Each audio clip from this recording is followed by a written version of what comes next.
Chelsea are through to the finals of the Club World Cup. Here are the 7 things I learned in this game. Before I go on, what a wonderful performance by Chelsea Football Club. What a wonderful performance by the players, professional. Like I told you before now, if you've been following this channel, you will know that I have been one of those guys that have been saying Enzo Maresca is a top tactical manager. You know, in the first few weeks or first few months of him being a Chelsea manager, it is clear what he wants to do. And you can see the improvement in the players. Collectively, Chelsea have performed very well in this competition. 2 finals for Enzo Maresca, 1-1 already in another final. What an incredible manager. You know, the players, you know, they played very, very well. From Marco Corella to Caicedo to, you know, João Pedro to Malo Gusto. Incredible performance. Let's jump into it. 7 things I learned in this game. Number 1, João Pedro is a superstar.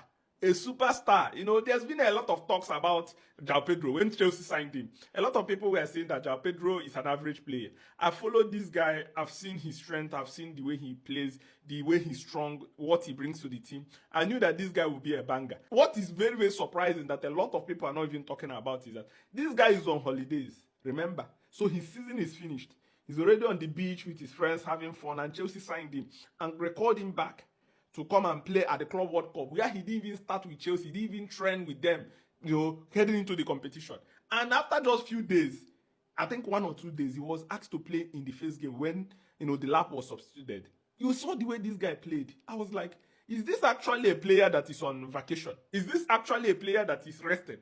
And he made a statement that even though he was on vacation, he was there with his personal trainer, that he kept on training to show you that he's preparing for moments like this. What a great goal.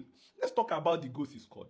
That first goal, first of all, I can't remember the last time I see Chelsea players score this goal. I think the last player I saw score this kind of goal is I think Diego Costa. There's this one goal he scored from outside the 18-yard box that he shifted and was able to do R2. And for João Pedro to score this kind of goals, you know, the first goal was exquisite. Then the second goal, look at the power, look at the firepower, the striking ability of this guy. Even though the post is wide open, his confidence is so high that he doesn't even want to score a simple goal. He is hell-bent on roofing the ball and placing the ball where the goalkeeper will never, ever think of, you know, catching the ball. And this is really, really an interesting one, you know, for the fact that he said that his skills are different, Nicolas Jackson's skills are different, the lap skills are different. A lot of Chelsea fans have now started comparing him with the lap. Oh, the lap is the wrong signing. Relax.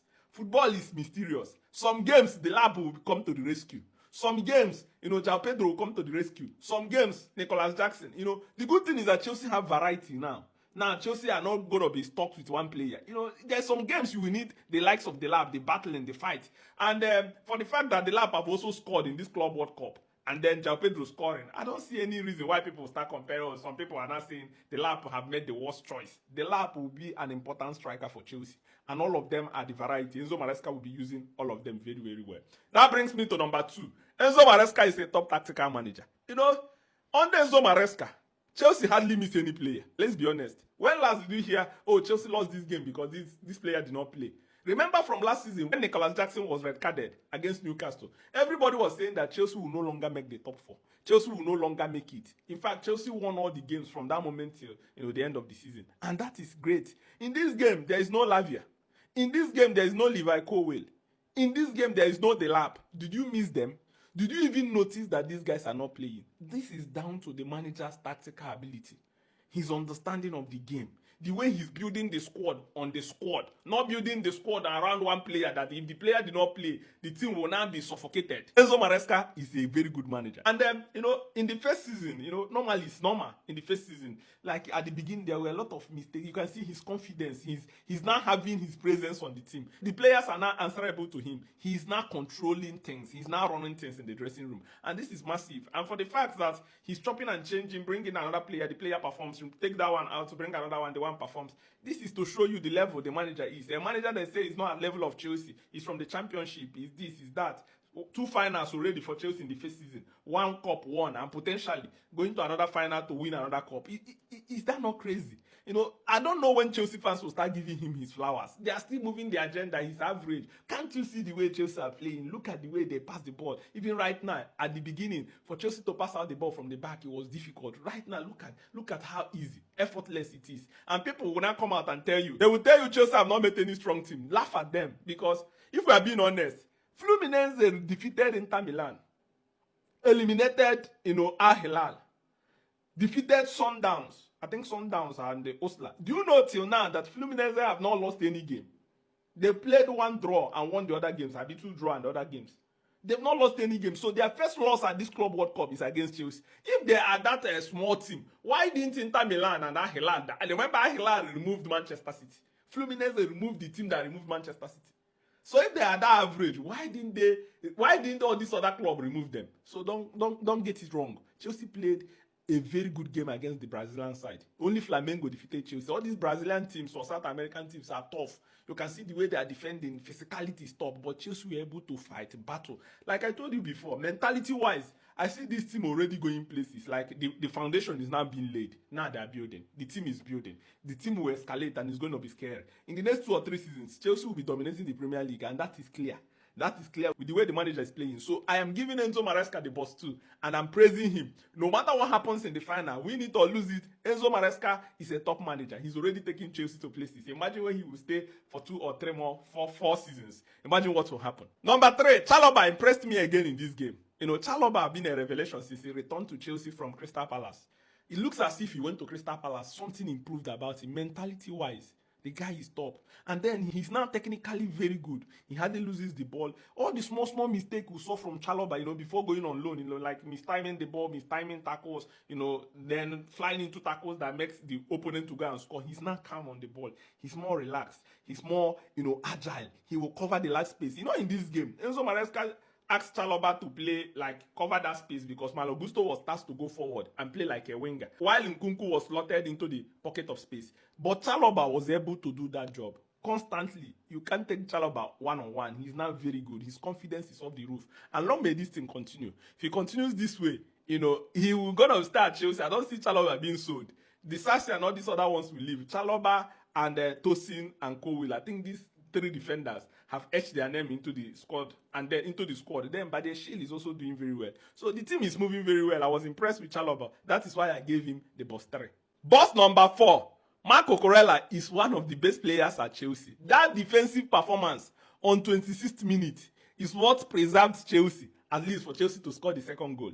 If not, that game would have been 1-1. You see that clearance, that line clearance, that guy did a very, very good job there. And not only that, he's a front foot defender, always trying to go and cover the player with the ball before they will have the opportunity to even be on one-on-one against Chelsea. The guy, I like the energy he brings to Chelsea. Like, every time you watch Marco Corella, you barely see Marco Corella say he doesn't give, 8, 9 out of 10. In almost every game, he is calm. He's very, very collected. And it's very difficult to see aggressive players like Marco Corella without getting, yellow carded every time. I don't even know how he controls himself, how he keeps calm, how even with all those aggression, he hardly gets red carded. He's always calm. He's focused on the ball, eyes on the goal.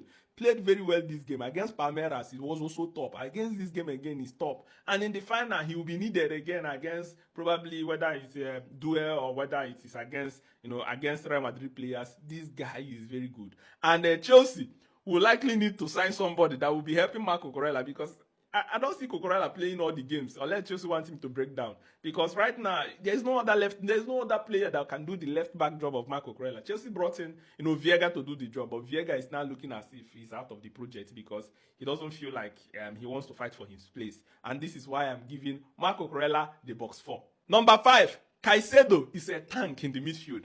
First of all, I just wish that Caicedo will recover quickly for the final, because Enzo Maresca, if you watch his interview, he told Moises Caicedo, you must do everything possible to be in the final, because the manager already knows the main players. He knows that if he's going to be battling against PSG or against Real Madrid, the midfield, you need Caicedo, you need heavy, tacklers, you need guys that can win the ball back. Caicedo is one of the players that, he wins the ball and wins the ball and wins the ball, and he's still able to play almost in every game. He played all the games for Chelsea last season. He's the first player to do it after Cesar Spilicueta. He was able to play all the games. And when he rolled his ankle, what made me know that this guy is a strong guy? Normal players, if they roll that ankle that way, immediately they will substitute them. He even tried to come and play again. I just hope that, Moises Caicedo is fine. He will be a huge miss.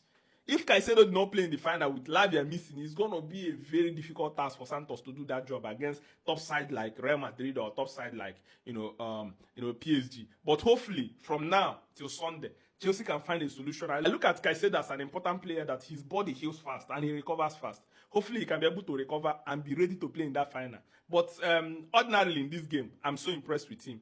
If Chelsea managed to win this Club World Cup, he must be attributed. You know, you see the way against Palmeiras. Palmeiras had one or two joy. You see in this game, you see the tackles he's winning. This is one player that we must give credit for. Then number 6, Pedro Neto is the best winger in this Club World Cup. You know, in this game he didn't score, but he could have scored. He could have added one goal because he had chances. The fact that he's always keeping width, he kept width in this game. He made the pitch wide because he's not coming into space. He wants to stay wide, and this is one of the things Enzo Maresca like. And for the fact that Pedro Neto can now be able to play on the right, on the left. Now, giving him players like João Pedro, Pedro Neto to João Pedro, goals will be banging. You know, he played very, very, very well. I was so impressed with him. Remember, this is also his first season at Chelsea, the same as Maresca. If he played like this in this first season, and he has now totally eliminated his injury issues, he's now fit enough, he's playing very well, he is ready to go back to back to back. That is great. I hope going into next season he can be able to perform very well. Probably that is the reason Noni felt threatened, like the guy is taking his place, and he's also entering the goal scoring position. It's not about just staying wide. The problem with Noni is that give him the ball, not only Noni does not come into goal scoring position often to try to shoot, and that is why I'm giving Pedro Neto the box 6. Finally, the box 7, Malo Gusto. Malo Gusto have faced a lot of criticism at Chelsea. It's not easy. He looks as if a player that doesn't have wing anymore. Enzo Maresca is constantly chopping and changing. You play wing this game, in another game you play back 3, in another game he plays inverted. One thing I must say is that for Enzo Maresca to constantly ask Malo Gusto to do that, even though we've not seen the best of Malo Gusto in different aspects, it means that he has that technicality, because a manager will never ask a player that he knows he can't do a particular job to do it. You ask Gusto to stay wide and play as a winger, Gusto does it. You ask Gusto to invert, Gusto does it. You ask Gusto to defend, he does it. He was asked to do that job so that he can be able to help Chelsea win the ball, in front of the post of Fluminense. Because if you look at Nkunku is not the best in pressing. Nkunku is not the best in tackling back, running back. So Enzo Maresca used Malo Gusto as an auxiliary winger, so he can go forward and come back, and he has the energy. Even when Reece James is constantly breaking down or Reece James is not ready, Malo Gusto is always there to play, and this is why I'm giving him that box 7. It's quite important for us to know that Chelsea have achieved another great milestone, going to final of the Club World Cup. Nobody saw this one coming. Imagine what happens when Chelsea win this, and Chelsea stand a chance of winning it. Of course, any team that comes to the final, be it Real Madrid or be it PSG, they will be the favorite. But Chelsea will not be scared of anybody in this competition. And I'm wishing the team all the best. And you that is watching me, if you're not subscribed to this channel, subscribe, because I'll be dropping a lot of videos as we're going into the next season. Thank you very much for watching. This is Beyond the Match. Let's go.